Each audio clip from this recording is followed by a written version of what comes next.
Psalm 147 and Luke chapter 15. We're going to go to Zechariah, and Zechariah is written after they've come back from captivity in Babylon, and after some time has passed, and it's meant to, and it goes along with the book of Haggai, same time period, where they're encouraging and reaching out to the people about moving forward, right, trusting God. And while they're doing that, Zechariah is then presenting to them the coming day of the Lord. And it's meant to give them hope. It's meant to give them something to look forward to. And for us still today, that's still the case, right? The things that Zechariah talks about are still to come in many respects. So chapter 14, a day is coming for the Lord when the spoil will be divided in your midst. I will gather the nations against Jerusalem to battle. The city shall be taken, and so on and so forth. And as you go through it, verse 3 says, Then the Lord will go and fight against those nations, as when he fights on the day of battle.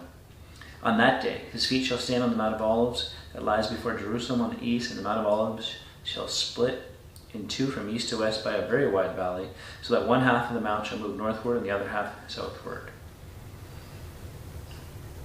This will be a day with no light, cold, or frost. Verse 6. Verse 7 will be a unique day, which is known to the Lord, neither day nor night, but at evening time there shall be light.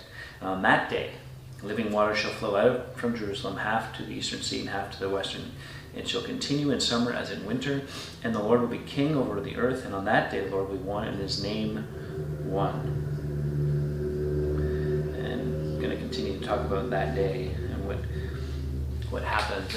And what day is this referring to? This is still a to-come kind of day, right? Because we can look and go, well, that's the Temple Mount is still in one piece, and Jesus is not reigning and ruling from Jerusalem. So this is a still to come. And so it's interesting that it was given during that day, just about 400 plus years from the time of Christ. So it was meant to look ahead to the Christ and to the Messiah to come, and then how prophecy often works beyond, which maybe Zechariah is unaware of because he can only see what he sees. God knows. And so this is the day that Jesus reigns and rules from earth, and he comes down, and he's the conquering hero. And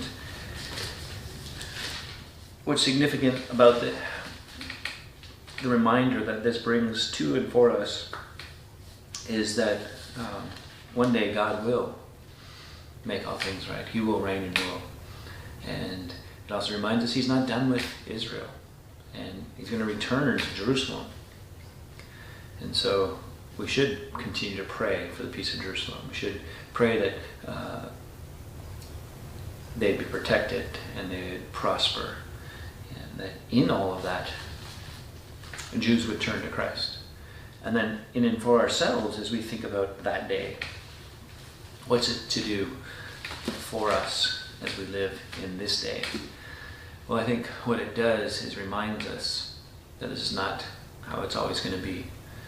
And so the way that we live our lives is to reflect the hope and the confidence that one day Jesus will reign and rule, that one day he will make all things right. And so while we wait for that day, today, let's live for Christ wholeheartedly and allow some of his kingdom to come to bear on earth as it is in heaven. Till next time, keep growing little by little.